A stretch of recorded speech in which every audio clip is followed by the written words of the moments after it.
Hi all, എല്ലാവർക്കും നമസ്കാരം. നമ്മളുടെ പുതിയൊരു വ്ളോഗിലേക്ക് എല്ലാവർക്കും സ്വാഗതം. എല്ലാവരും സന്തോഷമായിട്ടിരിക്കുന്നു എന്ന് വിചാരിക്കുന്നു. ഞങ്ങളും ഇവിടെ സന്തോഷമായിട്ടിരിക്കുന്നു കേട്ടോ. 2-3 ദിവസമായിട്ട് നല്ല ജലദോഷമാണ് കേട്ടോ. കഴിഞ്ഞ ദിവസം ഞാനൊന്ന് ഡീപ്പ് ക്ലീൻ ചെയ്തിട്ടുണ്ടായിരുന്നേ. സാധാരണ നമ്മളങ്ങനെ മാസ്ക് ഒന്നും യൂസ് ചെയ്യാറില്ലല്ലോ, ഞാൻ പറഞ്ഞിട്ടും ഉണ്ടല്ലോ വീഡിയോയിൽ. അപ്പോൾ മാസ്കൊക്കെ യൂസ് ചെയ്യാതെ ഞാനങ്ങനെ ഡീപ്പ് ക്ലീൻ ചെയ്യുകയും ചെയ്തു. പിറ്റേ ദിവസം മുതൽ എനിക്ക് ചെറിയ ജലദോഷം തുടങ്ങി കേട്ടോ. ഇപ്പോൾ നല്ല ബുദ്ധിമുട്ടുണ്ട്. ത്രോട്ട് ഇൻഫെക്ഷൻ ആയിട്ടുണ്ടെന്ന് എനിക്ക് തോന്നുന്നു. അതിൻ്റെ സംസാരിക്കുമ്പോഴൊക്കെ നല്ല ബുദ്ധിമുട്ടുണ്ട് കേട്ടോ. അപ്പോൾ ഇന്നത്തേത് ഒരു മോർണിംഗ് വ്ളോഗാണ് കേട്ടോ. ഇന്ന് അങ്ങനെ ക്ലാസ്സുള്ള ദിവസമാണ്. അപ്പോൾ രാവിലെ തന്നെ ഞാൻ ചെറുപയറാണ് കേട്ടോ കറി കൊടുത്തു വിടാമെന്ന് വിചാരിച്ചിരിക്കുന്നത്. അവന് ഇച്ചിരി ചാറൊക്കെ ഇട്ടിരിക്കുന്ന കറികൾ വലിയ ഇഷ്ടമാണ്.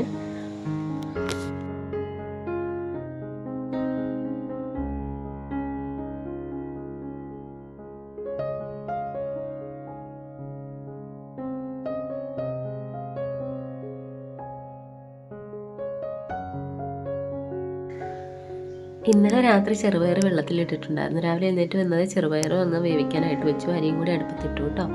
പിന്നെ നമ്മുടെ മോർണിംഗ് ഡ്രിങ്ക് രാവിലെ കുടിക്കുന്നുണ്ട്. കറിക്കരിഞ്ഞ് ഞാൻ ബോക്സസിലാക്കി വെച്ചിട്ടുണ്ടായിരുന്നു കേട്ടോ. വഴുതനങ്ങയും കൂടെ കുഞ്ഞൊരു മെഴുക്കുവരട്ടി വെക്കാമെന്ന് ഓർത്തുകൊണ്ടാണ്.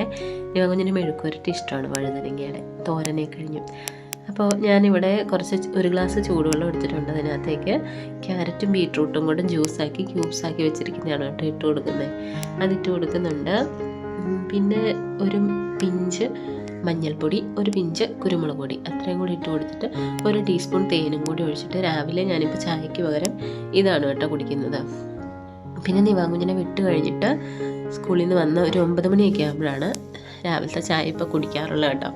ഇങ്ങനെ കുടിക്കാൻ തുടങ്ങിയ പിന്നെ എൻ്റെ വയറിൻ്റെ ഒരു ബ്ലോട്ടിങ് പ്രശ്നമൊക്കെ മാറി കിട്ടിയിട്ടുണ്ട് കേട്ടോ. എനിക്ക് ചായ ഒത്തിരി ഇഷ്ടമായിരുന്നു. അപ്പോൾ ഞാൻ ദിവസം ഒരു 3 ചായയൊക്കെ കുടിക്കുമായിരുന്നു കേട്ടോ. തോന്നുമ്പോഴൊക്കെ ചായ ഇട്ട് കുടിക്കുമായിരുന്നു. അങ്ങനെ കുടിച്ച് വയറിന് ഭയങ്കര അസ്വസ്ഥതയായി കേട്ടോ. നമുക്ക് പിന്നെ ഈ ചായ അഡിക്ഷനായി കഴിയുമ്പോൾ വയറിന് ബ്ലോട്ടിങ്ങും ഗ്യാസ്ട്രിക് പ്രശ്നങ്ങളൊക്കെ ഉണ്ടാകും. നമ്മുടെ സ്കിന്ന് ഡള്ളാവും.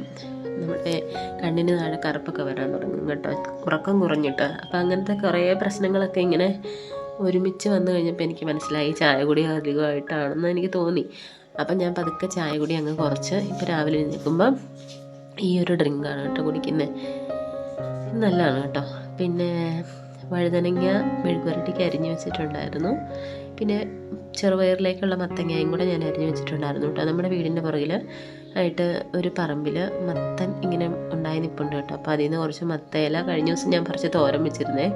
അതിൻ്റെ ബാക്കി ഒരു ക്യാരറ്റോ വേറെ എന്തെങ്കിലും വെജിറ്റബിളും കൂടി ഇട്ട് തോരൻ വെക്കാൻ വേണ്ടിയിട്ട് കുറച്ച് മത്തയില അരിഞ്ഞതും കൂടെ ഇരിപ്പുണ്ട് കേട്ടോ. അപ്പം നമ്മുടെ ഒരു മോർണിംഗ് റുട്ടീൻ ഇവിടെ സ്റ്റാർട്ട് ചെയ്യാം. കൂടെ തന്നെ നമ്മുടെ ഇന്നത്തെ ടോപ്പിക്കും കൂടെ ഒന്ന് സംസാരിച്ചു പോകാം കേട്ടോ. ഇന്ന് ഞാനിവിടെ പറയാൻ ആഗ്രഹിക്കുന്ന വീട്ടമ്മമാർക്ക് ഒരു ദിവസം കൂടുതൽ പ്രൊഡക്റ്റീവ് ആക്കാനുള്ള ഒരു 10 ടിപ്സാണ് കേട്ടോ. അപ്പോൾ ഒന്നാമത്തെ ടിപ്പ് എന്ന് പറയുന്നത് നേരത്തെ എഴുന്നേൽക്കുക എന്നുള്ളതാണ് കേട്ടോ. എനിക്ക് സത്യം പറഞ്ഞാൽ ഞാനൊരു നൈറ്റ് പേഴ്സൺ ആണ് കേട്ടോ. രാത്രി എത്ര നേരം വേണേലും ഞാൻ ഇരിക്കും. രാവിലെ എനിക്ക് എഴുന്നേൽക്കാൻ നല്ല മടിയാണ് കേട്ടോ. പക്ഷെ ഞാൻ ആ ഒരു ശീലം മാറ്റി കൊണ്ടുവരാൻ ശ്രമിക്കുന്നുണ്ട് കേട്ടോ. കാരണം നിവാങ്കുഞ്ഞ് സ്കൂളിൽ പോകാൻ തുടങ്ങി. അവന് ലഞ്ചൊക്കെ കൊണ്ടുപോകണം, ബ്രേക്ക്ഫാസ്റ്റ് ആക്കണം രാവിലെ തന്നെ. അപ്പോൾ ഒരു 9 മണിക്കുള്ളിൽ ഈ ജോലികളെല്ലാം തീർക്കണം. അതുകൊണ്ട് തന്നെ ഞാൻ രാവിലെ എഴുന്നേറ്റാലേ ശരിയാവുള്ളൂ. ഇനി നമുക്ക് രണ്ടാമത്തെ ടിപ്പ് എന്താണെന്ന് നോക്കാം. രണ്ടാമത്തെ ടിപ്പ് എന്ന് പറയുന്നത് വളരെ സിമ്പിളായിട്ടുള്ളൊരു കാര്യമാണ് കേട്ടോ. പക്ഷേ വലിയ മാറ്റങ്ങൾ ഉണ്ടാക്കുന്ന ഒരു കാര്യമാണ്. നമുക്കൊരു ദിവസം ചെയ്യേണ്ട കാര്യങ്ങളുടെ ഒരു കുഞ്ഞ് ലിസ്റ്റ് തയ്യാറാക്കുക, ടു ഡു ലിസ്റ്റ് തയ്യാറാക്കി വെക്കുക. അപ്പോൾ ഞാനിങ്ങനെ ചെയ്യുന്നതെന്ന് വെച്ചാൽ തലേ ദിവസം രാത്രി തന്നെ പിറ്റേ ദിവസം ചെയ്യേണ്ട കാര്യങ്ങൾ എന്നാണെന്ന് കുഞ്ഞൊരു ഷോർട്ട് ആയിട്ട് ഒരു ലിസ്റ്റ് എഴുതി ഫ്രിഡ്ജിൻ്റെ ഡോറിൽ മാഗ്നറ്റിൽ അങ്ങോട്ടിച്ച് വെക്കും കേട്ടോ. അപ്പോൾ രാവിലെ എഴുന്നേറ്റ് വരുന്നത് എനിക്കത് കാണാൻ പറ്റും. എനിക്ക് ഡയറിയിലൊക്കെ എഴുതി വെക്കുന്നതിലും എളുപ്പം ഇങ്ങനെ ഫ്രിഡ്ജിൻ്റെ ഡോർ മാഗ്നറ്റിൽ അങ്ങ് ഒട്ടിച്ച് വെക്കുന്നതാണ്. ഇനി നമുക്ക് മൂന്നാമത്തെ ടിപ്പ് എന്താണെന്ന് നോക്കാമേ. രാവിലെ തന്നെ പ്രധാനപ്പെട്ട ജോലികളെല്ലാം ആദ്യം ചെയ്യുക. അതാണ് മൂന്നാമത്തെ ടിപ്പ് കേട്ടോ. എന്നെ സംബന്ധിച്ചിടത്തോളം എൻ്റെ പ്രധാനപ്പെട്ട ജോലി എന്ന് പറയുന്നത് കുക്കിംഗ് ആണ് കേട്ടോ. ബ്രേക്ക്ഫാസ്റ്റ്, ലഞ്ച്, ഡിന്നർ ഇതെല്ലാം ഞാൻ രാവിലെ തന്നെ കുക്ക് ചെയ്ത് വെക്കും. അപ്പോൾ എൻ്റെ ഒരു വലിയ ജോലി അങ്ങ് അവിടെ തീരുവാണ്. അപ്പോൾ അതാണ് മൂന്നാമത്തെ ടിപ്പ്. നമുക്കൊരു ദിവസത്തിൽ ആദ്യം ചെയ്യേണ്ട പ്രധാനപ്പെട്ട ജോലികൾ ആദ്യം തന്നെ ചെയ്യുക. കുക്കിംഗ് ഒക്കെ ഞാൻ നേരത്തെ ഇങ്ങനെയെന്ന് വെച്ചാൽ ബ്രേക്ക്ഫാസ്റ്റ് ഒരു സമയത്ത് രാവിലെ ഉണ്ടാക്കും, ഉച്ചയ്ക്കത്തെ ലഞ്ച് 11 മണിയാകുമ്പോൾ വന്ന് ഉണ്ടാക്കും, പിന്നെ ഡിന്നറിന് ഒരു അടുക്കളയിലേക്കൊരു ഓട്ടം. അതെല്ലാം ഞാൻ നിർത്തിയിട്ട് കുക്കിംഗ് എല്ലാം രാവിലെ ഒരു 7 മണിക്കുള്ളിൽ അങ്ങ് തീർത്തു വെക്കും. അപ്പോൾ നമ്മുടെ ഒരുപാട് സമയം നമുക്ക് ലാഭിക്കാൻ പറ്റും കേട്ടോ. നാലാമത്തെ ടിപ്പ് എന്തെന്ന് വെച്ചാൽ ഒരേ തരത്തിലുള്ള ജോലികൾ ഒരുമിച്ച് ചെയ്യുക. അതായത് തുണി അലക്കാനുണ്ടെങ്കിൽ വാഷിംഗ് മെഷീനിലേക്ക് ഇടുക, ക്ലീൻ ചെയ്യാനുണ്ടെങ്കിൽ അത് ചെയ്യുക. അതൊക്കെ ഒരേ സമയം അറ്റ് എ ടൈം ഒരുപാട് ജോലികളല്ല, ഒരേ തരത്തിലുള്ള ജോലികൾ ഒരുമിച്ച് ചെയ്യുക. അപ്പോൾ നമുക്ക് ഒരുപാട് ടൈം സേവ് ചെയ്യാൻ പറ്റും കേട്ടോ. അഞ്ചാമത്തെ ടിപ്പ് എന്ന് പറയുന്നത് ഓരോ ജോലികൾക്കും ഒരു ഏകദേശ സമയം നിശ്ചയിക്കാം. ഇപ്പോൾ ഒരു എക്സാമ്പിൾ പറയുവാണെങ്കിൽ ഞാൻ നിവാങ്കുഞ്ഞിൻ്റെ ലഞ്ച് ബോക്സും ലഞ്ച് കിറ്റ് പാക്ക് ചെയ്യാൻ വേണ്ടിയിട്ട് ഒരു സമയം വെച്ചിട്ടുണ്ട്, 7:30. അപ്പോൾ എൻ്റെ മൈൻഡിൽ ഇങ്ങനെ കിടക്കുവാണ്, നിവാങ്കുഞ്ഞിൻ്റെ ലഞ്ച് ബോക്സ് എനിക്ക് 7:30 ആകുമ്പോഴത്തേക്ക് പാക്ക് ചെയ്യണം. അപ്പോൾ അതിനുള്ളിൽ ഞാൻ കുക്കിംഗ് എല്ലാം കംപ്ലീറ്റ് ചെയ്തിരിക്കും. ആ ഒരു 7:30 അല്ലെങ്കിൽ 7:35 ആകുമ്പോഴത്തേക്കും ലഞ്ച് ബോക്സും പാക്ക് ചെയ്ത് കഴിഞ്ഞിട്ടുണ്ടായിരിക്കും. ഇങ്ങനെ നമുക്ക് ചെയ്യേണ്ട ഓരോ ജോലികൾക്കും ഓരോ സമയം നമുക്ക് നിശ്ചയിക്കാം കേട്ടോ. ഞാനിപ്പം ഇത് ഇങ്ങനെ പ്രാക്ടീസ് ചെയ്ത് തുടങ്ങിയിട്ടുള്ളൂ. ഞാനും ബിഗിനറാണ് കേട്ടോ. അപ്പോൾ എനിക്കറിയാവുന്ന കാര്യങ്ങൾ നിങ്ങളുമായിട്ട് ഷെയർ ചെയ്യുന്നുള്ളൂ എന്ന് മാത്രം കേട്ടോ. ആറാമത്തെ ടിപ്പ് എന്ന് പറയുന്നത് ആഴ്ചയിൽ ഒരിക്കൽ ഗ്രോസറി ലിസ്റ്റ് തയ്യാറാക്കി ഷോപ്പിംഗ് നടത്തുക.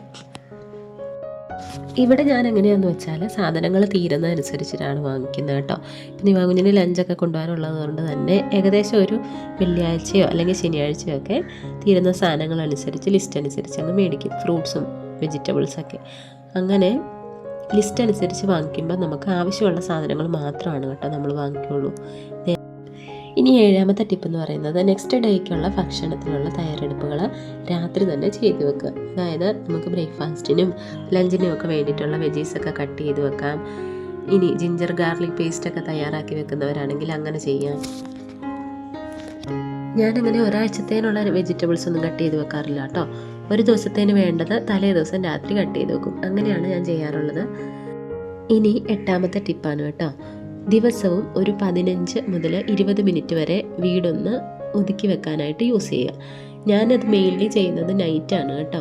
രാത്രിയിൽ എല്ലാം ഒന്ന് റീസെറ്റ് ചെയ്ത് ഒതുക്കി വെച്ചിട്ടാണ് കിടക്കാറുള്ളത്.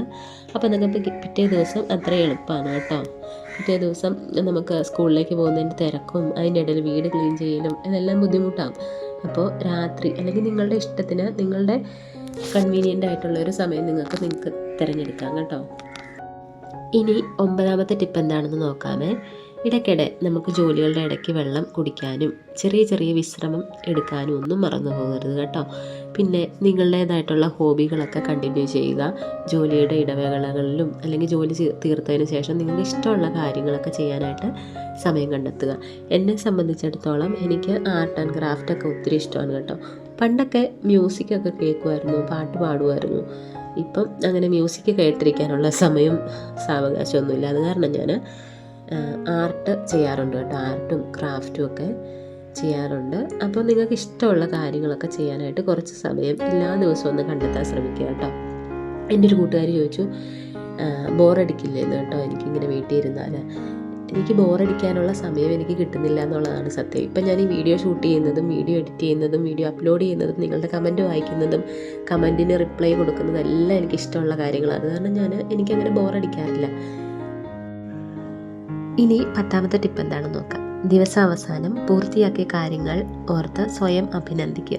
നമ്മൾ ഒരു ദിവസം പൂർത്തിയാക്കിയ കാര്യങ്ങൾ എന്തൊക്കെയാണെന്ന് ഓർത്ത് കിടന്നുറങ്ങുന്നതിന് മുമ്പായിട്ട് സ്വയം നമുക്ക് അഭിനന്ദിക്കുക. അതൊക്കെ നമുക്ക് പോസിറ്റീവായിട്ടുള്ള എനർജി തരുന്ന കാര്യങ്ങളാണ് കേട്ടോ. അപ്പോൾ നമ്മുടെ ഒരു ദിവസം പ്രൊഡക്റ്റീവായിട്ടിരിക്കാനുള്ള 10 ടിപ്സ് നമ്മളുടെ ഈ വീഡിയോയിൽ ഞാൻ ഷെയർ ചെയ്യാൻ ആഗ്രഹിച്ചു കേട്ടോ. വീഡിയോ എല്ലാവർക്കും ഇഷ്ടപ്പെട്ടെന്ന് വിചാരിക്കുകയാണ്. ഞാൻ ഒരു ബിഗിനറാണ് കേട്ടോ ഈ ഒരു കാര്യത്തിൽ. ഞാനും ഇങ്ങനെ നേരത്തെയൊക്കെ എങ്ങനെയാണെന്ന് വെച്ചാൽ രാവിലെ എപ്പോഴേലും ഒക്കെ എഴുന്നേൽക്കുന്നു, എപ്പോഴേലും കുക്ക് ചെയ്യുന്നു, എപ്പോഴേലും കിടന്നുറങ്ങുന്നു, എപ്പോഴെങ്കിലും ഒക്കെ ജോലികൾ ചെയ്യുന്നു, അങ്ങനെയൊക്കെ ആയിരുന്നു കേട്ടോ. അപ്പോൾ ഞാൻ എന്നെ തന്നെ ഇങ്ങനെ മാറ്റാനായിട്ട് ശ്രമിച്ചുകൊണ്ടിരിക്കുകയാണ് കേട്ടോ. ഇങ്ങനെ നമ്മൾ എല്ലാത്തിനും ഓരോ സമയം കണ്ടെത്തുമ്പോൾ നമുക്ക് ഒരുപാട് സമയം ലാഭിക്കാനും പറ്റും. കൂടാതെ നമ്മുടെ മാനസിക സമ്മർദ്ദം ഒരുപാട് കുറയ്ക്കാൻ പറ്റും കേട്ടോ.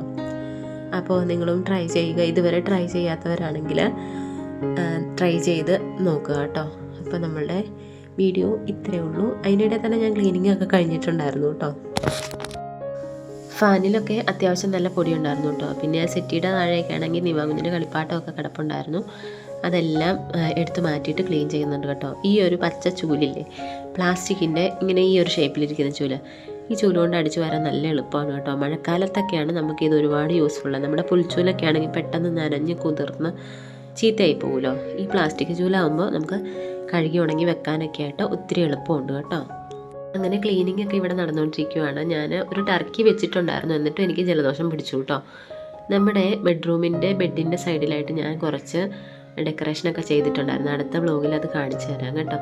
അങ്ങനെ നിവാകുഞ്ഞിനെ വൈകുന്നേരം വിളിക്കാൻ പോവുകയാണേ. അച്ഛൻ ആ ഒരു സമയത്ത് സർപ്രൈസായിട്ട് വന്നിട്ടുണ്ടായിരുന്നു കേട്ടോ. അങ്ങനെ നിവാകുഞ്ഞ് അച്ഛനെ കണ്ടുപിടിച്ചു. ഞങ്ങൾ തിരിച്ച് വീട്ടിലേക്ക് പോരുവാണ് കേട്ടോ.